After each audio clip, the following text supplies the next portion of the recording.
Benvidas todas e todos a este quinto encontro do ciclo virtual Diálogos desde a Periferia, organizado pola Fundación Galiza Sempre. Desta volta coa colaboración de Mar de Lumes, baixo o título Os retos da esquerda no mundo post-Covid-19, da man de Atilio Borón, analista e sociólogo argentino e columnista en diversos medios de comunicación e autor de diversas obras de análise política. El é unha das voces autorizadas de América Latina e referenciais para a esquerda mundial. Este encontro funcionará como os anteriores. Podedes ir deixando as vosas preguntas e comentarios na caixa de comentarios. Grazas, Atilio. Adelante. Bueno, buenas noches, ya prácticamente, buenas tardes, buenas noches ahí en Galicia. La verdad, una enorme satisfacción para mí poder comunicarme con ustedes por muchas razones, ¿verdad? Porque una razón muy personal. Fue una de las personas que me enseñó a mí los primeros números en la aritmética, era un empleado que tenía mi padre en un pequeño negocio que era gallego, ¿no es cierto? Así que tengo un afecto muy especial, le debo a don Eladio Ribao se llamaba, bien gallego él, y que me enseñó a hacer las primeras cuentas, los primeros números, así que para mí Galicia tiene un significado muy especial.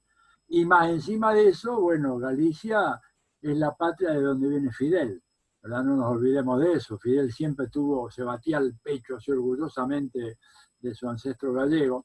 Sé que por estas dos razones para mí es muy importante haber venido aquí, aceptado virtualmente esta invitación y tener la esperanza de, bueno, derrotar a este virus y el año que viene eventualmente poder darme una vuelta por allá para visitarlos en su propia casa, que hace mucho tiempo tengo ganas de ir. Bueno, yo les voy a hablar un poquito hoy de, bueno, qué podemos hacer nosotros desde la izquierda pensando en el futuro, ¿verdad? En el mundo una vez que se acabe esta peste. Y yo creo que ahí hay que partir primero con un buen diagnóstico, o sea, no se puede combatir a todo esto si es que no hay un diagnóstico adecuado de la realidad. Y el diagnóstico adecuado nos lleva a el análisis de la fase actual en la cual se encuentra transitando el capitalismo a nivel internacional, que es una fase marcada por una crisis profunda, profundísima, ¿verdad? Que parecía resuelta falsamente, por lo menos estos nos decían, pero que en realidad nunca se resolvió. Estoy hablando de la gran crisis que vino en el 2007-2008, mal llamada la crisis de las hipotecas, que en realidad no fue una crisis de las hipotecas, fue una crisis del sistema bancario. Y sobre todo el sistema bancario, ustedes saben, en Estados Unidos es un país muy especial, naturalmente. Ellos tienen un sistema bancario formal, pero hay lo que ellos llaman un sistema bancario en las sombras. Y ese sistema bancario en las sombras fue el que detonó la gran crisis de las hipotecas. No fueron la gente que estaba pagando su hipoteca que no podía pagar, sino fueron los bandidos que manejan este sistema bancario, tanto el formal como el sistema en las sombras, que produjeron unos aumentos escalofriantes de las tasas de interés, desencadenaron una serie de desahucios como los que hemos conocido también en el Estado español, y detonaron una crisis tremenda, ¿verdad? Pero esa crisis, ¿cómo fue resuelta? Bueno, mediante los impuestos que ustedes ahí en Galicia, nosotros en la Argentina, en América Latina, hemos pagado a nuestros estados, y los estados se encargaron de salvar a los bancos y a las compañías que habían hecho estos malos préstamos hipotecarios, y en lugar de salvar a los deudores, salvaron a los acreedores. Claro, no pudieron salvar a todos los acreedores. Uno de los más grandes bancos de Estados Unidos, un banco de inversión, lo que le llaman un banco de segundo piso, no es un banco que atiende a gente como nosotros, sino bancos que manejan inversiones multimillonarias, por eso le llaman banco de segundo piso, ¿verdad? Porque no es el de la calle, sino que tienes que entrar y ahí, bueno, uno de esos bancos, Lehman Brothers, uno de los más antiguos, no pudo resistir la crisis, producto de las especulaciones en las cuales ellos habían incurrido y que eran realmente impresionantes. Bueno, esa crisis, como les decía recién, no se resolvió. Esa crisis quedó en suspenso, los estados fueron en socorro de los bancos, más o menos reestructuraron el sistema bancario, pero lo que es evidente es que a partir de ese momento las tendencias que se esperaban en el desarrollo del capitalismo de la época no se verificaron y no se logró superar tendencias muy recesivas, ¿verdad?, que hacían difícil pensar en una etapa nueva de crecimiento, un relanzamiento, como se decían, del capitalismo y de su crecimiento, cosa que no se produjo. Lo que viene a hacer esta crisis simplemente es darle el golpe de gracia, el tiro de gracia a todo aquello y nos instala en una crisis mucho más profunda ahora. Y esto se lo digo, digamos, no desde una perspectiva marxista, de izquierda, socialista o revolucionaria, porque inclusive los académicos más significativos, más respetables del mundo anglosajón y sobre todo estadounidense están diciéndonos lo mismo. Están diciéndonos que la economía norteamericana se encamina hacia una depresión más profunda inclusive que la de los años 30. ¿Verdad?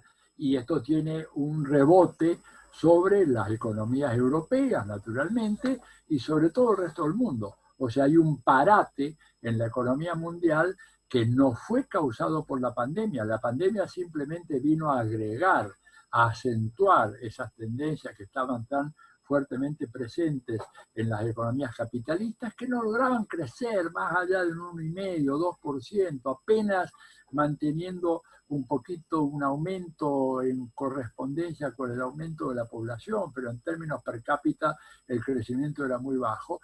Y bueno, la pandemia le pega un golpe mortal a todo aquello, ¿verdad? Fue un bastonazo tremendo y además colocó una especie de gigantesca lupa de aumento, ¿verdad?, para ver todos estos procesos que estaban en marcha y que evidentemente nos hacen concluir, y ellos también, nuestros rivales políticos y económicos, son conscientes ya de que aquel mundo ya no vuelve nunca más. El mismo Kissinger, ¿verdad? Henry Kissinger, uno de los grandes pensadores del imperio, grandes estrategas y por supuesto un criminal de guerra, hay que decirlo también, ¿verdad?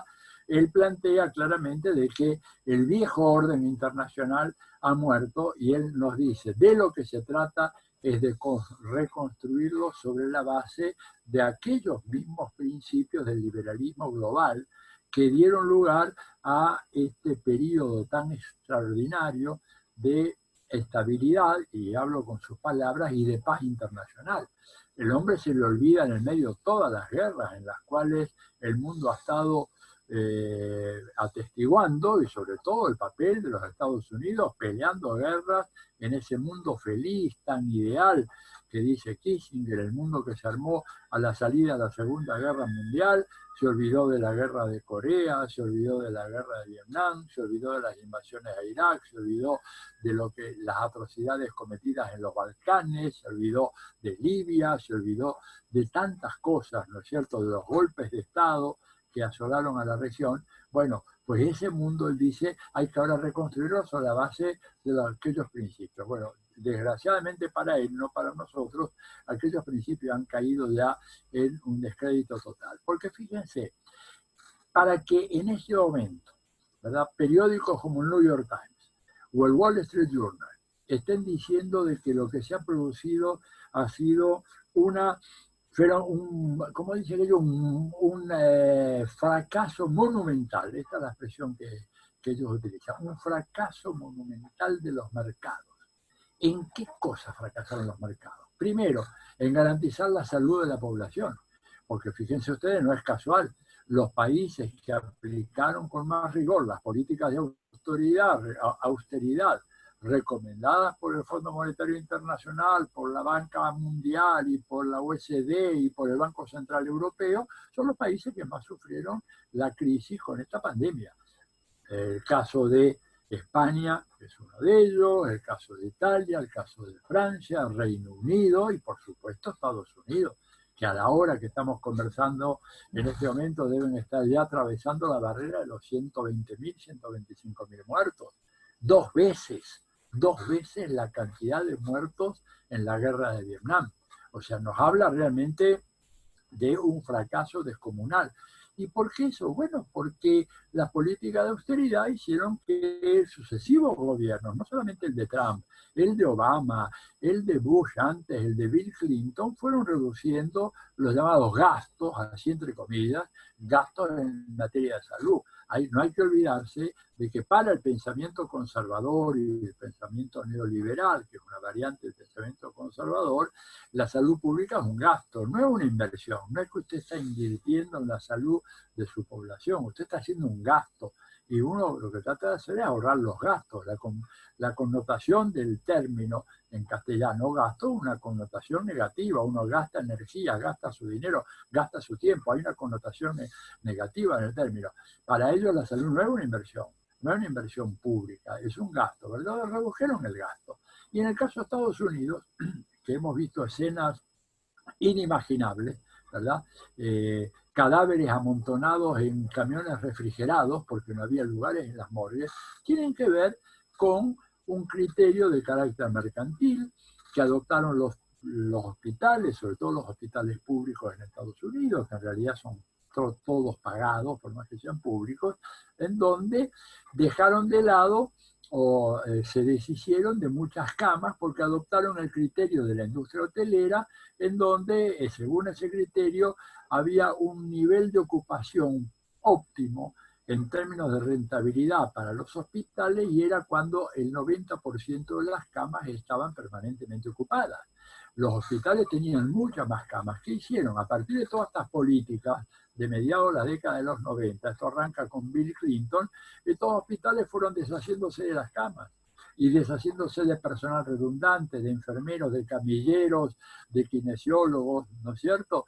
Y llegó un momento en donde, claro, cuando viene la pandemia no tienen suficientes camas para atender ni siquiera en la ciudad de Nueva York.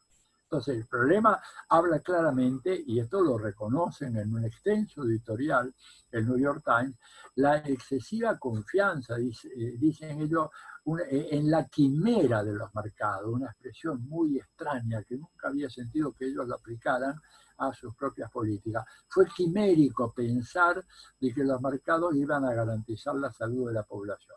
Y entonces claramente dicen, bueno, acá es necesario hacer un cambio.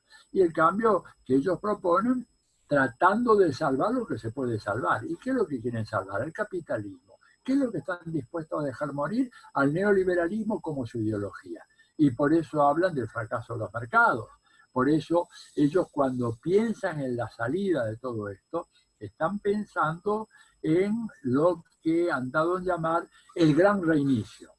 Toman una metáfora que se extrae de la experiencia de los ordenadores, ¿verdad? Cuando se te congela el ordenador, bueno, ¿qué tienes que hacer? Bueno, desenchufarlo, desligarlo y hacerlo prender de vuelta, reiniciarlo una vez más. Entonces, lo que están diciendo los teóricos, los ideólogos del capitalismo en este momento, en Estados Unidos, pero sobre todo en Davos, la gran cumbre de Davos del Foro Económico Mundial, que va a tener lugar en enero de este próximo año, ahí en esa ciudad suiza, en Davos, es que hay que reiniciar el capitalismo, pero ya reiniciarlo con una modalidad diferente. No va a ser un capitalismo de libre mercado. Ellos dicen hay que reiniciarlo, pero con los mercados muy regulados para evitar que caigamos en una crisis de sustentabilidad como tenemos hoy. Porque dicen, hoy el capitalismo no es sustentable ecológicamente, porque ellos, que no son tontos, conectan muy bien la pandemia actual con el cambio climático, que es una manera muy edulcorada de hablar del colapso climático, de la catástrofe climática, que es lo más apropiado, ¿verdad? Porque no nos podemos olvidar que hay una relación entre esta mutación de ciertos virus que saltan de especies silvestres a especies domésticas, ¿verdad? De los murciélagos a los puercos, sin tener en cuenta la destrucción del medio ambiente que ha producido el capitalismo en los últimos años. Y yo les invito a que recuerden qué fue lo que pasó el año pasado, en el verano del año pasado, en donde se incendió Australia, se incendió Portugal, se incendió California, se incendió la Amazonía boliviana, la Amazonía brasileña. Digamos, ¿cómo es posible que de repente hubiera incendios por todas partes, y además incendios de proporciones como el de Australia, absolutamente gigantesca. Y esto evidentemente produce ese salto de virus que antes estaban exclusivamente en animales silvestres, que ven que su hábitat se derrumba y emigran para otras partes. Y bueno, y emigraron a un lugar donde había animales domésticos. Entonces a ellos no se les escapa este argumento. Entonces, ¿qué dicen? Para hacer sustentable el capitalismo necesitamos que controlemos el tema de la utilización del medio ambiente. Y además tenemos que ver la sustentabilidad social. De repente se les despierta un espíritu humanitario, solidario, que evidentemente tiene que ver con la necesidad de sostener el sistema. Dicen, ¿por qué?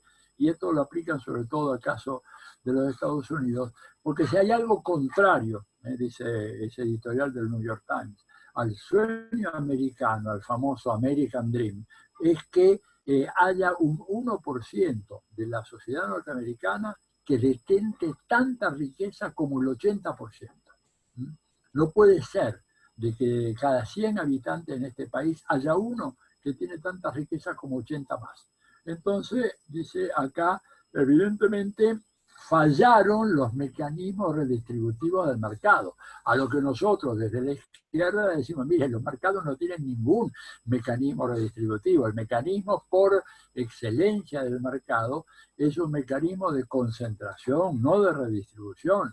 Y los que tengan dudas, ahí está, bueno, toda la evidencia histórica contemporánea demuestra eso, incluso el libro de Thomas Piketty, ¿verdad? El Capital en el siglo XXI, el autor este francés, que no es marxista, es un economista, digamos, de ideas progresistas, pero no se inscribe, no es como Samir Amin o Giovanni Arrighi dentro del marxismo, sino que de una perspectiva keynesiana, progresista. Él demuestra que en 200 siglos de historia del capitalismo en el mundo desarrollado, dejemos de lado la periferia, ¿verdad? Lo que ha hecho el capitalismo ha sido concentrar la riqueza, a pesar del Estado keynesiano, a pesar de las políticas sociales, a pesar de los regímenes tributarios de redistribución. Entonces, esto revela claramente que el capitalismo y los mercados han funcionado correctamente. En la medida en que concentraron, bueno, se supone que actúan bien porque el capitalismo no está pensado para descentralizar la riqueza, repartir la riqueza. Entonces, ¿qué es lo que surge como resultado un poquito de este diagnóstico? Surge que tenemos que pensar nosotros que ese reinicio, ellos le llaman el Great Reset, el gran reinicio del capitalismo, no vaya a ser que termine generando un modelo socioeconómico y político como como el actual, pero que en lugar de libre mercados tengamos un Estado autoritario muy fuerte puesto totalmente al servicio de los grandes capitales y de las grandes fortunas.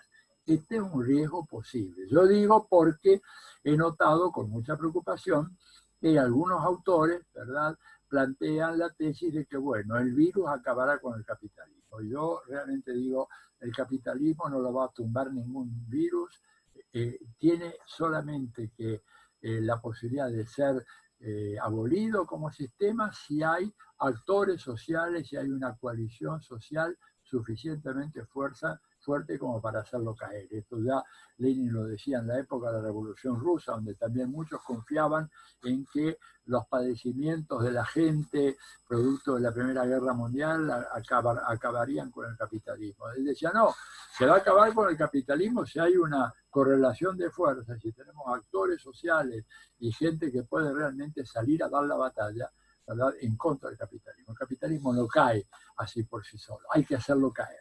Entonces, el problema que tenemos a la salida de la pandemia es evitar que haya una reconstrucción, ese gran reinicio, ese gran reset, como dice la gente de Davos, del capitalismo, que reconstruya el capitalismo, dejando de lado ya el neoliberalismo, pero apoyando de una manera muy fuerte a los grandes capitales, a las grandes fortunas, acentuando las tendencias hacia la polarización social, hacia la exclusión social. Y por eso ellos, que evidentemente son bien avisados, hablan de la sustentabilidad ecológica, pero también de la sustentabilidad social, ¿verdad?, del capitalismo. Hacer que la gente vuelva a creer en el capitalismo, porque ellos también leen las encuestas, leen los diarios y ven de que hay muchos países en donde sobre todo las jóvenes generaciones ya no creen en el capitalismo. Hay encuestas muy interesantes en los Estados Unidos que demuestran, por ejemplo, que gente menor de 30 años tiene más confianza y expectativa en el socialismo que en el capitalismo. Esto en Estados Unidos no se había producido por lo menos en los últimos 90 años. Habría que ir a lo peor de la Gran Depresión de los años 30 para ver algo parecido a esto. Entonces ellos están muy alarmados por eso. ¿Y nosotros cuál es nuestra tarea? ¿Cuál es nuestra misión? Bueno, yo creo que primero tenemos una gran limitación que es la cuarentena. Ya ustedes no la tienen en el Estado español, pero nosotros acá en Argentina, ¿verdad?, la tenemos, y yo diría, cuidado, porque este virus no ha sido derrotado, y miremos lo que pasó en Alemania, en donde reaparece y reaparece con mucha fuerza. Miremos lo que pasó en China, que reapareció nada menos que en Beijing, controlaron rápidamente, pero reaparece. En Singapur, que durante un tiempo nos dijeron, mira, en Singapur no han limitado las libertades públicas y por lo tanto la gente puede salir a la calle y se acabó el problema del virus, y ahí reapareció. Pero supongamos de que, bueno, ya se acaba la pandemia y tenemos la posibilidad de ganar la calle. Y digo esto ¿por qué? Porque el poderío de la izquierda no está en las instituciones. Nosotros, por más que tengamos gobiernos progresistas, por más que tengamos inclusive gobiernos de izquierda, el rodaje de las instituciones del Estado capitalista inevitablemente tiende a favorecer a los capitalistas. Esto, la experiencia, digamos, internacional es clarísima, y por lo menos en América Latina nosotros tenemos una experiencia extraordinaria, que es la del gobierno de Salvador Allende en Chile, en donde Salvador Allende en Chile, que llega al gobierno en un marco absolutamente constitucional, legítimo, etcétera, y a la hora de gobernar, él veía que los aparatos del Estado no funcionaban en concordancia con las directivas que él emitía como presidente. Y él llegó a acuñar una expresión que se hizo muy famosa en Chile, yo vivía en aquellos años allá, cuando decía: tomo una decisión, pero la administración pública me atornilla al revés, dice. O sea, en vez de atornillar para el lado correcto, atornilla para el otro lado, con lo cual me paraliza. Y entonces, para nosotros, esa enseñanza es muy importante, porque la única manera de hacer de que esta administración pública atornille correctamente, ¿verdad?, es cuando tenemos capacidad de movilización y encuadramiento callejero. Esto es así, yo sé que esto, especialmente en Europa, no es visto con muy buenos ojos, pero nuestra experiencia acá en América Latina es que cuando los gobiernos se quedan despojados de un apoyo en la calle, pueblo movilizado, pueblo organizado, pueblo consciente, ¿verdad?, esos gobiernos no tienen viabilidad. Miren lo que pasó con Evo Morales. Evo Morales, que lo van a tener invitado acá en la Fundación Galiza Siempre la semana que viene, ¿verdad? Lo vamos a tener a Evo. Bueno, pues Evo, digamos, quedó de repente, de alguna manera, la opción estratégica que tomaron en el gobierno de Evo Morales fue tratar de desmovilizar a la gente de las calles, porque eso espantaba a las capas medias, ¿verdad?, y por lo tanto daba una imagen que no era conveniente desde el punto de vista electoral. ¿Y qué pasó? Pues esas calles fueron ya ocupadas por la derecha fascista, y es lo que tenemos después ahí en Bolivia. Y lo mismo pasó en Brasil con el PT, porque el Partido de los Trabajadores fue desmovilizado en el sentido de decir, váyanse a sus casas, convencieron a Lula, convencieron a Dilma de que demasiado activismo político en las calles iba en contra del clima necesario para atraer las inversiones extranjeras, y en el momento que una tropa de bandidos en el Congreso de Brasilia decidió acabar con Dilma, no hubo nadie que saliera a la calle para defenderla. Entonces me parece que las lecciones que sacamos de la experiencia esta de Brasil, de Bolivia, del Chile de los años 70, es que a menos que salgamos nosotros a impulsar por un proceso de reconstrucción por izquierda del sistema internacional y de nuestros propios países, a menos que salgamos a la calle, ¿verdad?, la lógica, el rodaje institucional de los estados capitalistas en España, en Italia, en Argentina, en todas partes, va a reinstaurar alguna forma de capitalismo no neoliberal, pero tan explotador, tan opresivo como ha sido siempre el capitalismo. Ante eso, si salimos, si tenemos capacidad de organizarnos, si tenemos claridad en las metas, podemos avanzar en un proceso que yo he dado en llamar, y con esto termino, de construcción de las bases necesarias para una transición socialista. ¿Qué quiere decir esto? Yo creo que, por lo menos en mi diagnóstico de la situación latinoamericana, y creo que en cierto sentido se puede aplicar al caso europeo también, no hay condiciones ni objetivas ni subjetivas para pensar que podemos dar ya en este momento un salto hacia el socialismo. Pero sí podemos y debemos trabajar para crear las condiciones para que ese salto sea posible en un plazo no demasiado externo, no demasiado extenso. Y esto impone algunas tareas. Por ejemplo, habrá que reconstruir los estados. Los estados que fueron debilitados, que fueron desangrados por las políticas de austeridad, tienen que ser reconstruidos. Tenemos que revisar el régimen tributario, porque sigue siendo verdad que las grandes fortunas no pagan impuestos como deben pagar. Tenemos que llegar a un acuerdo internacional, o por lo menos empezar por algunas regiones, para acabar con la peste de los paraísos fiscales, que en realidad son guaridas de bandidos, que nos roban a nosotros, que producen la sangría de los estados y que se quedan sin recursos para desarrollar la sanidad o la educación pública o la seguridad social. Tenemos que avanzar, por ejemplo, en garantizar que la salud pública es un derecho humano fundamental, no negociable en términos mercantiles. Tenemos que avanzar en la industria farmacéutica, ¿verdad? No puede ser que los medicamentos se vendan al precio que se venden. Cuando todo el mundo te dice en los estudios que se han hecho, la estructura de costo, lo que menos cuesta en los medicamentos es el genérico, el resto todo es el marketing, el packaging, la publicidad, que esto y que lo otro. Y esto es lo que te explica que de repente un medicamento que en Estados Unidos te cobran $100, en Cuba lo puedas conseguir por menos de $1. Esto lo probó aquella famosa película de Michael Moore, que supongo habrán visto también en España, cuando lleva a todos aquellos norteamericanos, no podían creer que conseguían ese medicamento, pero ¿cómo era? Gratis, bueno, vale 50 centavos de dólar, pero ¿cómo eso si yo lo pago 90, $100 allá? Bueno, pero usted está pagando en la industria privada, que lucra con su enfermedad y que por eso gana tanto dinero. Entonces, yo creo que estas son tareas de lo que yo llamo una salida protosocialista, o sea que es previa al socialismo, pero que si avanzamos en estas tareas, en estas reformas fiscales, tributarias, en esta política de nacionalización, en este control del capital financiero del sistema bancario, estaremos en condiciones después de plantearnos un proyecto efectivo de construcción socialista. En este momento esas condiciones no están. Bueno, yo quería dejar acá porque me imagino que habrá algunas cuantas preguntas y, bueno, nada, gracias por escucharme y por toda la atención que me ha brindado. Gracias a ti.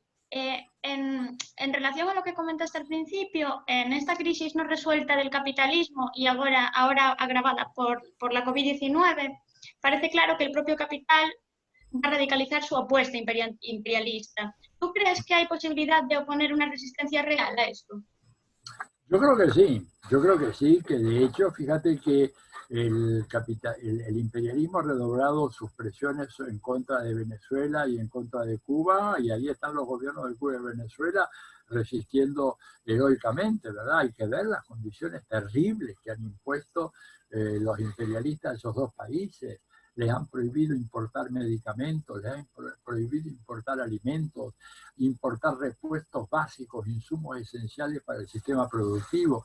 En el caso de Venezuela, tienen ellos un sistema de transporte, un metro, realmente de primer nivel, creo que es de origen español o francés, creo que es español, y bueno, le está vedado obtener los repuestos, y es un sistema que necesita mantenimiento y no lo pueden tener porque Estados Unidos impone esas sanciones. Sanciones que, hay que decirlo, son aceptadas pasivamente por gobiernos europeos que han perdido toda dignidad. ¿Cómo es posible que un gobierno de un país como de Europa, ¿verdad? Que han sido muchos de ellos grandes centros de imperios coloniales, caso de España, caso de Portugal, Francia, Inglaterra, ¿no es cierto? Estamos hablando de países que fueron metrópolis coloniales durante siglos y que acepten la extraterritorialidad de las leyes americanas, que admitan que cuando venga un personaje, un bandido como Donald Trump y les digan no pueden tocar un peso de los venezolanos que están depositados en los bancos europeos porque ese dinero está bloqueado por nosotros, aunque esté destinado a comprar medicamentos y alimentos y repuestos, y estos gobiernos acepten de una manera realmente deshonrosa e infame. Ese es parte de los problemas que tenemos. Pero pese a eso, Venezuela tiene un número de infectados y un número de muertos por millón de habitantes que apenas llega a 1 por millón, mientras que en Brasil están por 250 por millón. O sea, han logrado, ¿en base a qué? Bueno, en base a la organización popular, que es la clave de todo esto. ¿Por qué Cuba y por qué Venezuela han sido tan exitosas en combatir al coronavirus? Porque hay organizaciones populares de base, no tan solo porque hay un gobierno de izquierda, porque el gobierno de izquierda, si no tiene un pueblo organizado, es poco lo que puede hacer. Pero cuando tú tienes al mismo tiempo una capilaridad de ese Estado que desciende y se afianza en organizaciones populares, tú puedes controlar efectivamente esa pandemia a pesar de los ataques. En el caso de Cuba, ellos los sorprende la pandemia con una cifra muy elevada de visitantes extranjeros, de turistas, porque les cayó en el apogeo de la temporada turística europea. Pese a eso, tienen un número de muertos de 8 por millón de habitantes, que es una cifra extraordinaria. Nosotros en Argentina tenemos 23. En Chile están ya, si quieren busco después los datos, ya están más de 80 o 90, ¿verdad?, por millón de habitantes. O sea, son cifras realmente escandalosas, para no hablar de Brasil o de Perú. Entonces, me parece que el ataque al imperialismo va a redoblar, pero se puede resistir. Acá en Argentina estamos ahí en tira y afloja muy duro en este momento.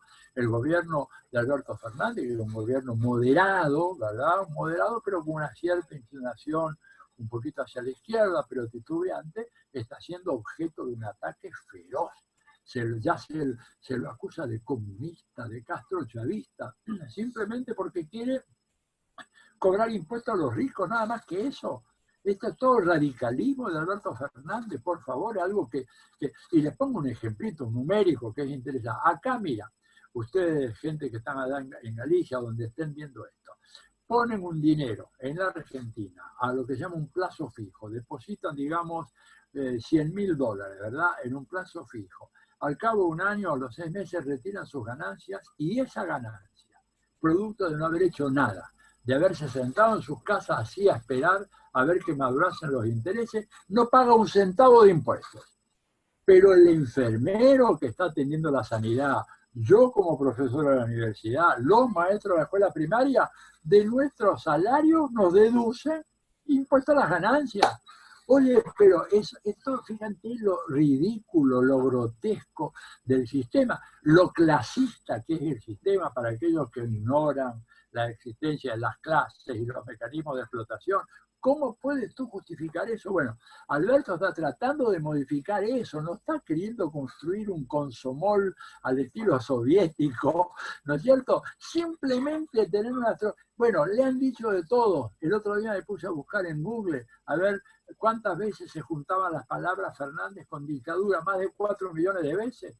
Oye, una cosa de locos, y me puse a ver nomás las primeras páginas, estaban acá todos los personeros de la derecha, por supuesto, vuestro amigo Vargas Llosa, que lo tenéis ahí en España, en Madrid, ¿no es cierto?, el marqués, con él, Enrique Krause, todos los latinoamericanos, Carlos Alberto Montaner, bueno, por supuesto, todos los de acá de Argentina, hablando de la dictadura por la cuarentena.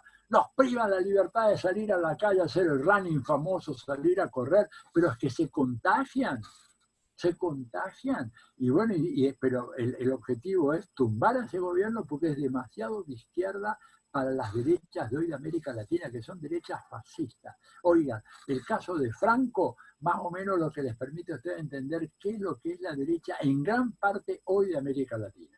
son franquistas o inclusive peores todavía que Fraga Iribarne, para poner un ejemplo. Peores que sí, peores que Manuel Fraga Iribarne, digo con conocimiento de causa. Bueno, entonces tenemos que resistir acá y resistir con las armas que tengamos, ¿no? Bueno, adelante, más preguntas. Vale. ¿Cómo ves la emergencia de la extrema derecha en el mundo y en particular en los países del centro del sistema? Y lo veo con mucha preocupación, Irea, porque la verdad que, a ver, lo veo primero como un gran fracaso de la socialdemocracia. Digamos, si la socialdemocracia hubiera tenido un mínimo de éxito, esa derecha así no hubiera podido surgir. Surgió precisamente porque incumplió las grandes promesas, las grandes expectativas. Tenemos que ser claros en eso. Ha habido un fracaso monumental acá. A veces se dice, ha fracasado la Unión Soviética. Bueno, sí, vamos a ver, habría que discutir todo eso, ¿no es cierto? Pero el fracaso de la socialdemocracia en los países europeos, el fracaso de gobiernos que han consentido que hubiera tareas de destrucción como las que Estados Unidos llevó a cabo en Medio Oriente. ¿A dónde van los refugiados de las grandes crisis que Estados Unidos, con la complicidad de los gobiernos europeos, llevó a cabo en Medio Oriente? Yo no me olvido jamás de esa imagen de Bush, Tony Blair y José María Aznar allá en las Azores sacándose la foto los tres como los campeones de la libertad, tres bandidos que merecerían ser llevados a la Corte Penal Internacional y castigarlos con la más dura pena. Masacraron al pueblo de Irak. ¿Qué construyeron? ¿Qué democracia quedó ahí? ¿Qué libertades? Nada. Entonces, yo creo que lo que pasó fue que esa tarea de destrucción, ¿qué hizo?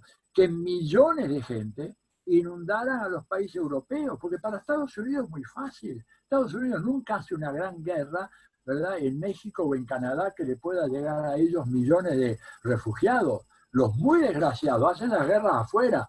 Y entonces Europa, ¿verdad? Por eso yo, mi enojo con los gobiernos europeos, Europa tendría que plantarse y decir, señor, usted no viene a hacer la guerra acá, no nos venga a hacer la guerra acá en el Mediterráneo Oriental, porque 5 millones de sirios no van a irse en pateras hasta Nueva York, cruzando el Atlántico Norte, ¿verdad? Se van a venir ¿a quiénes? Se van a venir a Italia, a Francia, a España, a esos son los países a los cuales van a venir esa gente. Pero como no tienes gobiernos con esa dignidad en Europa, y me duele decirlo, me duele mucho decirlo, yo no tengo un pelo de antieuropeísmo, además yo soy hijo de padre y madre italianos, he aprendido el castellano que sé, lo aprendí en parte gracias a don Eladio Gallego, porque mi primera lengua fue el italiano, ¿verdad?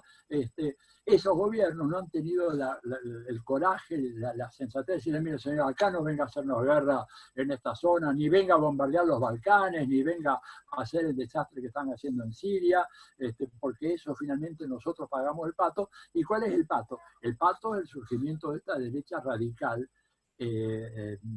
racista, en los países europeos. Pero claro, hay ahí un factor causal, no es que los europeos genéticamente son racistas. Lo que pasa es que ante un fenómeno de dislocación de esta naturaleza hay un sector social muy fuerte que reacciona adhiriendo a tesis racistas. Únele a eso el fracaso de los gobiernos de inspiración socialdemócrata, únele a eso el ejemplo de Estados Unidos, que es una locura, oye, en donde el supremacismo blanco ha vuelto como si estuviéramos a mitad del siglo XIX, ¿verdad? En donde tiene gente que sale marchando a favor de Donald Trump con armas de guerra en la calle.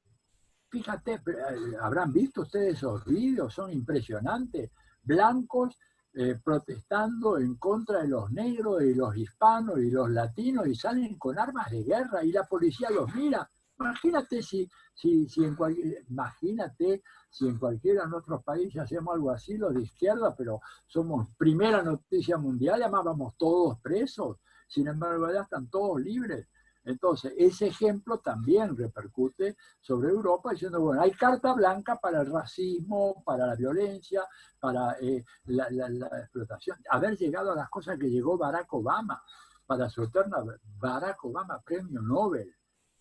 Fue el primer presidente de Estados Unidos que enjauló a los niños de los migrantes que llegaban a la frontera mexicano-estadounidense. Los puso en jaulas.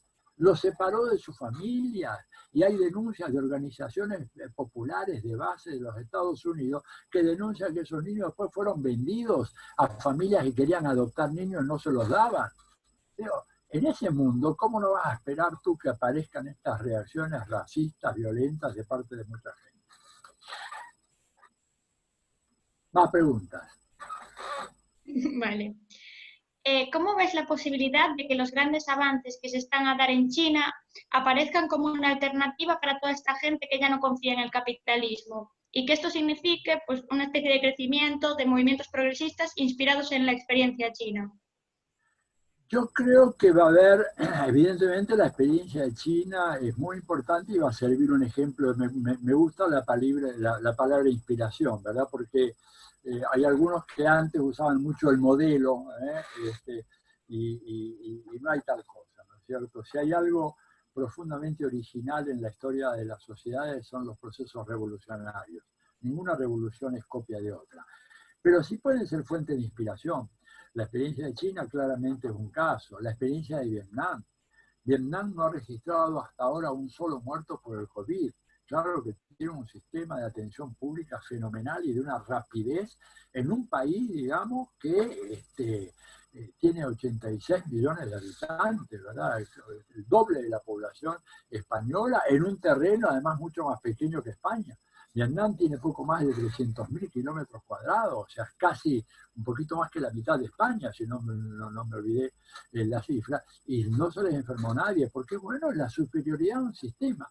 Yo cuando me preguntan a veces algunas de estas cosas, lo que digo acerca de, bueno, ¿qué es lo que explica la diferencia? Me acuerdo un poco de lo que Bill Clinton utilizó como frase en su campaña presidencial contra George Bush cuando le dijo es la economía, estúpido.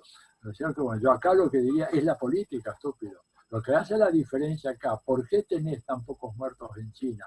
¿Por qué no tenés muertos en Vietnam? ¿Por qué no tenés muertos en Laos? Me parece que tampoco tienen muertos. ¿Por qué tenés tan pocos muertos en Cuba, en Venezuela? Bueno, por ahí hay un estado que tiene una concepción diferente dentro de las variantes. No es lo mismo China que Vietnam, que Laos, que Nepal, que Cuba, que Venezuela. Son diferentes modalidades que tienen que ver con tradiciones nacionales, pero hay un denominador común, que la salud no es mercancía.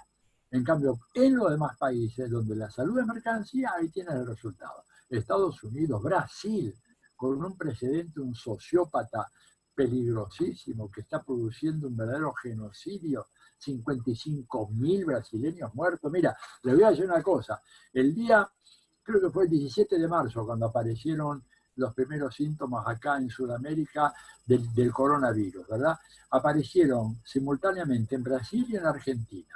Nosotros estamos en este momento en poco más de 1.000 muertos. Brasil tiene más de 55.000. O sea, una diferencia bestial, descomunal. ¿Cuál fue la diferencia entre un gobierno de derechas, racista, xenófobo, misógino, homofóbico, en contra de la ideología de género, en contra de los pueblos originarios, en contra de los mulatos, las cosas que ha llegado a decir Bolsonaro y alguna de su gente? ¿Quién trajo a estos negros para acá? ¿Cómo quién trajo a estos negros? Lo trajeron, mira, pero además lo dijeron también en Estados Unidos, tú sabes, lo dijeron ahí a los inicios, no sé si fue John Bolton que dijo, ¿qué hacen todos estos negros acá? ¿Quién los trajo? Los trajeron porque no había visas en aquella época, le va a decir el imbécil. ¿Te das cuenta tú? ¿Cómo? ¿Y la historia de la esclavitud? Bueno, entonces, evidentemente, claro, no sé, se me fue en todo el entusiasmo, esto se me fue. La pregunta, ¿cuál era exactamente? Que me motivó todo esta descarga violenta. La pregunta es que al fijarnos en China como alternativa Sí, no, al capitalismo... Ya, entonces no va a haber una copia del modelo chino, pero sí como fuente de inspiración es importante. Y además porque esto obliga a reflexionar sobre lo que es China hoy, en contra de los estereotipos corrientes en Occidente. Cuando digo Occidente digo Europa, Estados Unidos, América Latina, de que, bueno, China ha ganado una cierta ascendencia internacional fundamentalmente por el tamaño de su población y la baratura de la mano de obra, lo cual es absolutamente falso. China es China hoy y es la potencia económica que es hoy porque en algunas ramas de la tecnología más importantes del mundo contemporáneo, China le sacó ventajas a los Estados Unidos. Esto es lo que la prensa no te lo dice, el diario El País no te dice eso, y el diario La Nación o Clarín en la Argentina no lo dice, el Mercurio no lo dice en Chile. ¿Por qué? Bueno, porque es un doloroso reconocimiento de que China está a la cabeza en lo que sea inteligencia artificial, tecnología 5G y lo que sea robótica.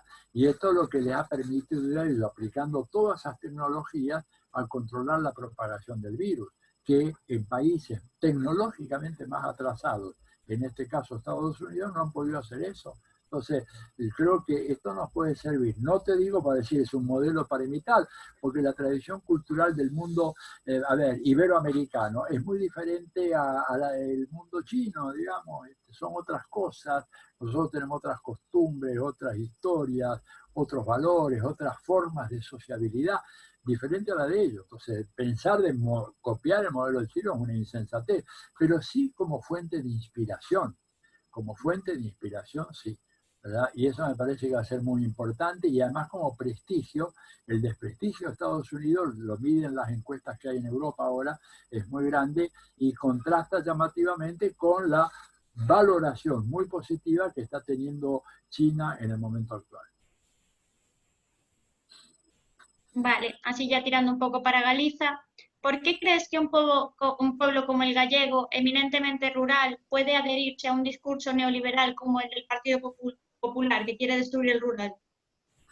Mira, yo creo que porque ellos nos han sacado una ventaja decisiva. Cuando digo ellos, digo los grupos de la derecha, que no son solamente grupos locales, no son ni galegos ni españoles. Los capitalistas tienen una organización de carácter internacional.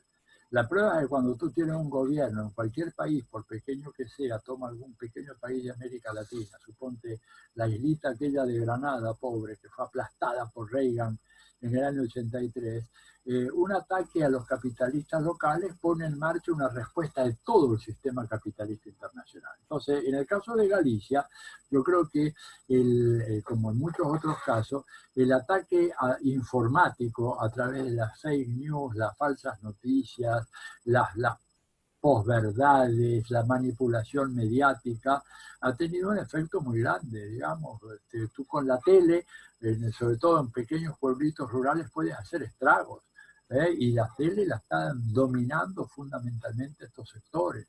Ellos han logrado tener un control monopólico de los dispositivos de comunicación de masas, y ante la inexistencia de un mecanismo de contrabalanceo, indudablemente que el imaginario popular rural en Galicia tiene que estar controlado por esa gente que no tiene la información, que la desinforman premeditadamente, que le ocultan información, que no le dicen miren cómo lo están robando, miren cómo lo están expoliando, miren cómo lo están oprimiendo, le venden toda una versión distinta.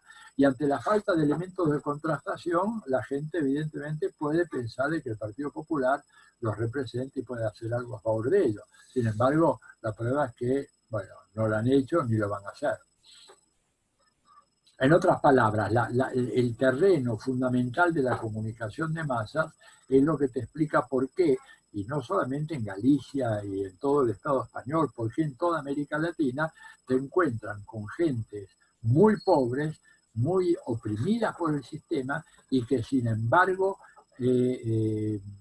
apoyan a sus opresores. Acá lo estamos viendo en la Argentina en estos días con una gran empresa nacional, pero de alcance multinacional, que son unos estafadores que han evadido, han contrabandeado, han estafado a los bancos americanos, han estafado a la banca pública argentina, y sin embargo ves que salen unas pocas centenares de personas diciendo que hay que defender la propiedad privada. Gente que no posee nada, sin embargo, están temerosos de que le quiten su pequeño autito, ¿verdad? Un Lada del año 95, ¿verdad? Porque están atacando a un oligopolio cerealero de los más importantes del mundo que ha hecho cuantos delitos se puede imaginar. Y sin embargo, la prensa te defiende el caso diciendo que lo que hay es una dictadura que está coartando las libertades públicas, obligándote a quedarte en tu casa por la cuarentena y ahora, más encima, se quedan con una empresa que estafó a más de 2.000 agricultores, que recibió el grano de ellos, no les pagó un centavo, pese a lo cual se considera que esa empresa debe ser defendida. Esta es la manipulación fenomenal que hacen los medios y contra la cual debemos luchar, ¿no? Vale, en relación a lo que comentabas antes sobre tu opinión sobre Europa, ¿cómo ves en general la lectura que se hace de América Latina desde Europa? Y por otra parte, ¿cuál es la visión de América Latina sobre los procesos de emancipación nacional en Europa? Mira, en general, te digo, creo que en Europa se ve esto, lo que pasa en América Latina, con lentes muy deformados, ¿verdad? Porque desgraciadamente no hay adecuadas fuentes de información que uno pueda ver en Europa sobre América Latina. Debería haber muchas más, pero no las hay. Y a mí me preocupa mucho eso, porque nosotros necesitamos, yo creo realmente, que Europa puede ser un aliado muy importante en las luchas populares de América Latina, a condición de que haya suficiente información, pero esa información no está, esa información, ¿verdad?, no existe, existe muy mala, la que publica, por ejemplo, la agencia EFE, y no es una información fidedigna, una información que tiende a deformar la realidad de América Latina, que básicamente se alinea con los prejuicios y con la orientación que tiene el Departamento de Estado en relación a todos nuestros países. Entonces creo que realmente hay un déficit muy fuerte. Y por otra parte, nosotros de Europa nos entramos muy poco. Fíjate que si tú recorres las páginas, por ejemplo, de las noticias internacionales, de los periódicos en América Latina, vas a encontrar una sorpresa. Parecería ser que el único país que existe y sobre el cual se puede hablar en materia internacional es Venezuela. Es una cosa increíble. Tú miras las páginas de los periódicos en México o en Chile, por ejemplo, o en Brasil, o mismo en la Argentina, y lo que vas a ver es que realmente hablan ellos de lo que está pasando en Venezuela, porque parecería ser que es el único país importante del mundo. Entonces, no tenemos información sobre Europa. Sabemos muy poco. Los que somos especialistas nos dedicamos a buscar y ahí tenemos información. Pero el común de la gente, cuando mira la televisión o ve los grandes periódicos, prácticamente no hay ninguna información en Europa, salvo hay un terremoto en los Apeninos o en los Pirineos, o una inundación, o se incendia Portugal, ¿verdad? Y noticias catastróficas, pero nada más que eso. Pero, digamos, hay una falta de información muy importante. ¿Y por qué? Bueno, porque Estados Unidos maneja la información esa. Y no es esto una exageración de mi parte, tiene un control efectivo de los medios de comunicación. Se calcula, ¿verdad? Alguna gente como John Pilger, que es un australiano notable que ha hecho una serie de contribuciones al estudio de los medios de comunicación de masas, ha hecho entrevistas con Julian Assange, varias muy importantes. Él dice que más o menos el 80% de todas las noticias que circulan a escala mundial son producidas por 5 grandes oligopolios mediáticos, fundamentalmente estadounidenses y en algunos de ellos con alguna injerencia europea. O sea, no hay noticias que realmente puedan competir y esas noticias todas hablan de las virtudes de Occidente, que Putin es un delincuente, que Putin es un mafioso, que que Xi Jinping pretende eternizarse en el poder, que Maduro es un dictador salvaje sanguinario, que Bashar al-Assad es otro, que por supuesto Alberto Fernández va camino al castrochavismo, digo, toda una serie de mentiras fenomenales que al no ser contrarrestadas, bueno, pues te queda prácticamente inerme. Entonces, si esto lo combinas con la eficaz campaña que la derecha ha hecho a nivel mundial en contra de la politización, cuando han hecho de la antipolítica un signo de madurez de los pueblos, porque esta es la canallada de esta gente, ellos hacen política y a nosotros nos dicen, ustedes no hagan política. No, no, la política es sucia, es puerca, es corrupta, así que no hay que hacer política. Y tú ves que se ha aprendido mucho. En muchos sectores de las sociedades latinoamericanas te vas a encontrar con que hay un desprecio por la política. Y como decía Bertolt Brecht, no hay tonto más tonto que aquel que dice que la política es mala y que la hagan otros, porque es el que va al patíbulo y le ayuda al verdugo a poner la cabeza justamente debajo de la hoja de la guillotina para que se la corten. ¿Cómo que la hagan otros? Lo tenemos que hacer nosotros. Una política de base, de organización. Mira, hay un trípode, es organización popular, ¿verdad? Porque nosotros si estamos desorganizados no vamos a ninguna parte. Concientización, porque tenemos que organizarnos, pero tener algunas ideas claras en la cabeza. ¿Qué es lo que es el capitalismo? ¿Cuál puede ser la transición postcapitalista? ¿Quiénes son los aliados? ¿Aliados circunstanciales? ¿Aliados estratégicos? ¿Quiénes son nuestros enemigos? Si no tenemos esas ideas claras en la cabeza, andaremos a tontas y locas dándonos tumbos por ahí. Y luego tener una estrategia adecuada de lucha. ¿Cómo vamos a luchar? Te pongo un ejemplo y no me extiendo mucho más en esto. Tú quieres luchar contra los transgénicos, ¿no es cierto? Necesitamos dar una pelea contra los transgénicos, porque los transgénicos no solamente traen la deformación de lo que es algo natural, como las semillas, sino que además te traen el glifosato y todos los pesticidas. Y resulta que nosotros, en casi todos los países del tercer mundo, tenemos un aumento de los niveles de cáncer infantil, sobre todo, ya desde el nacimiento, de chicos de áreas rurales debido a los impactos del glifosato que con el cual se fumigan los campos para garantizar la cosecha, en este caso de soja, ¿verdad? Bueno, ¿cómo haces para luchar contra Bayer, que es la heredera de Monsanto, ¿verdad? Monsanto fue adquirida por Bayer. ¿Cómo haces para luchar con Bayer? ¿Puedes lucharla desde un país solo o tienes que hacer una concertación internacional?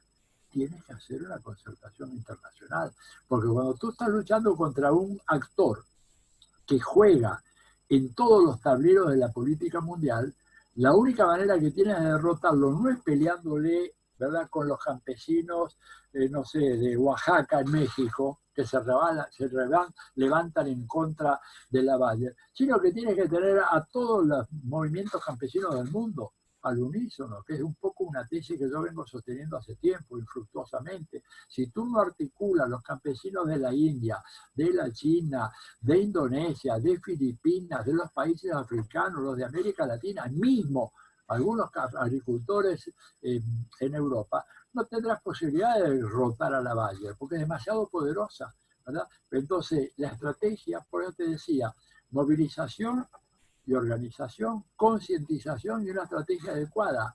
Ante un enemigo que te plantea un escenario internacional de lucha, requieres inevitablemente tener que apelar a una organización de carácter internacional y a una estrategia de carácter internacional.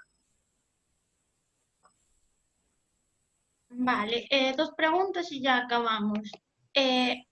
Estamos viendo movimientos esperanzadores en Chile, en Colombia, hasta en Estados Unidos, pero son movimientos que aparentemente están desestructurados. ¿Qué podemos esperar de esto? Mira, yo creo que en Chile el presidente Piñera se ha salvado milagrosamente. Piñera ya estaba prácticamente liquidado, ¿verdad? Y lo salvó la pandemia. Lo salvó la pandemia. A Chile lo salvó la pandemia. A Piñera, ¿verdad? Creo que podemos esperar mucho. El año 2019 terminaba con muy malos auspicios para los gobiernos de cuño neoliberal en América Latina. A principios de enero, la tasa de aprobación que tenía Piñera era de apenas 9%, la más baja en la historia de la experiencia democrática chilena desde 1990 hasta hoy. En 30 años no había habido un presidente con tan bajo nivel de aprobación. Se pedía ya la renuncia de Piñera y la convocatoria anticipada al plebiscito constitucional. Y de repente vino la pandemia, paralizó todo. En Colombia, poco antes, la centroizquierda colombiana, el progresismo colombiano, había capturado las 3 principales ciudades de Colombia: Bogotá, Cali y Medellín. Y después vino la pandemia. Digo, paró todo eso. Las protestas contra el traidor Lenín Moreno también estaban llegando muy arriba. De repente tuvieron que bajarse de vuelta por la pandemia. Entonces yo creo que cuando la pandemia termine, estoy seguro de que volverán a producirse las grandes movilizaciones populares y la gente va a salir a la calle a luchar en contra del neoliberalismo. No me cabe ninguna duda de eso. Y creo que en Chile hay una conciencia muy grande. Se ha llegado a ciertos extremos realmente notables. Por ejemplo, salir a desafiar el toque de queda, que no es broma, ¿verdad? Con militares que disparan a matar esos asesinos que dejaron ciegas a más de 400 personas en Chile, cosa que los canallas de la prensa de acá y de allá, a ambos lados del Atlántico, no dicen ni una palabra. Me gustaría a mí que don Mario Vargas Llosa, que siempre critica tanto a los buenos gobiernos, los pocos buenos gobiernos de América Latina, dijera algo de los jóvenes que perdieron un ojo o ambos ojos, perdieron la vista a manos de la furia represiva de su amigo, porque su compadre, Sebastián Piñera. No dicen ni una palabra. Por eso, lo que tú decías, Irea, ¿por qué la gente a veces sigue a los populares? Bueno, porque está totalmente desinformado. Le han impedido conocer la verdad. Entonces tenemos nosotros que hacer un esfuerzo muy grande con estas nuevas tecnologías para que ellos sepan qué es lo que está pasando. Vale, y la última. Me gustaría que diese su opinión sobre el poder de la Iglesia evangelista en varios países de América Latina, su influencia política en el ascenso de algunos gobiernos y si se está desplazando el poder de la Iglesia católica y su capacidad de incidencia. Bueno, ante los segundos, sí, claramente la Iglesia Católica está perdiendo rápidamente capacidad de incidencia, ¿verdad? La historia sería larga, muy larga y es apasionante, y tengo una gran tentación de contarla, pero no puedo. Pero voy así a contar muy en pequeño. Mira, la historia empieza cuando viene el gran movimiento de la teología de la liberación a finales de los años 60 por América Latina y por supuesto también en Europa, pero básicamente acá en América Latina. Hay un hito en ese movimiento que es la Conferencia Episcopal Latinoamericana que se reunió en Medellín en el año 68, en donde salió claramente establecido que la Iglesia se jugaba en lo que se dio a llamar por la opción por los pobres. Poco tiempo antes había habido una gira del que en ese momento estaba por ganar las elecciones en Estados Unidos, estamos hablando de noviembre del 68, la conferencia episcopal fue unos meses antes. En el 68 gana Nixon la presidencia de los Estados Unidos. Nixon había hecho una gira en el 67 por América Latina que le fue pero desastrosamente mal. Visitó 5 o 6 grandes ciudades, Buenos Aires, Caracas, Santiago, Río, Bogotá y no sé qué otra más, y en todas fue a Lima, apedreado, abucheado, escupido, una cosa impresionante, un odio. Claro, ya estaba la guerra de Vietnam ahí, ¿no es cierto? Y había un sentimiento antiamericano muy grande. Cuando Nixon llega al gobierno, a principios del 69, lo llama a su compadre, amigo y benefactor Nelson Rockefeller, ¿verdad? Y le dice: quiero que organices un equipo de trabajo que recorra América Latina a ver qué pasa con este sentimiento tan profundamente antiamericano que yo he padecido en carne propia, porque no ha habido ciudad en la cual fuera que no fuera mi auto apedreado, botellazos, de todo. Bueno, y Rockefeller organiza una misión en donde va con un grupo realmente muy grande de científicos sociales, historiadores, antropólogos, sociólogos, expertos religiosos, de todo. Recorren los países de América Latina y al cabo de unos 6 meses le elevan un informe. Desgraciadamente el informe no ha sido hecho público todavía, ¿verdad? Pero se han filtrado algunas cosas. ¿Qué dice el informe de Rockefeller? Dice lo siguiente: presidente Nixon, en Latinoamérica la Iglesia Católica desertó del capitalismo. Y para revertir esa situación necesitamos implantar en Latinoamérica nuevas comunidades cristianas que tengan una visión y una óptica congruente con el capitalismo. Así dicho, sin ninguna clase de disimulo. Y por lo tanto recomendamos buscar comunidades cristianas de Estados Unidos que estén dispuestas a viajar a los países de América Latina e iniciar una prédica distinta del Evangelio que sea congruente con las premisas, la visión del mundo, la pasión por la libertad que tenemos nosotros en el capitalismo. Dicho y hecho, y empezaron a mandar esa gente primero a Centroamérica, a México, luego a Brasil, a Chile, a Perú, a Bolivia, a Ecuador, y finalmente esas semillas que fueron plantando diligentemente durante 30, 40 años han fructificado al punto tal de que hoy en día en un país como Brasil no puede sacar ninguna ley, por ejemplo, de igualdad de género porque la bancada evangelista, que es la segunda bancada de Brasil, simplemente te veta la iniciativa y no la puede sacar. O sea, el fenómeno Bolsonaro sería incomprensible al margen del papel político de las iglesias evangélicas. Yo no voy a meterme sobre el tema religioso, ¿verdad?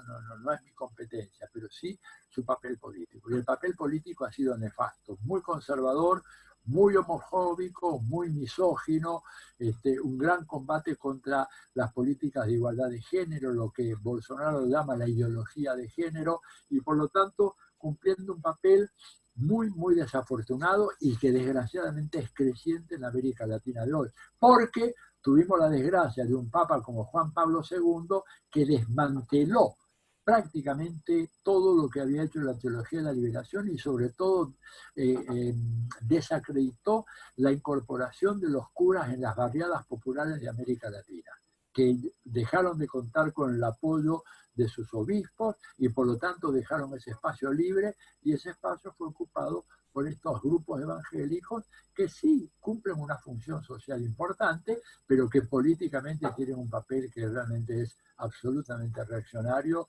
y motivo de profunda preocupación. Vale, pues no sé si quieres comentar algo a mayores de todo lo que se habló.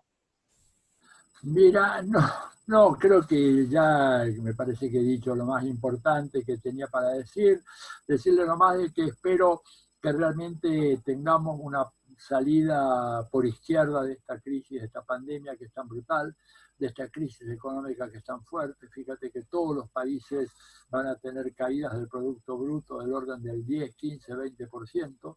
Es una situación inédita, una pandemia como nunca vivió antes la humanidad.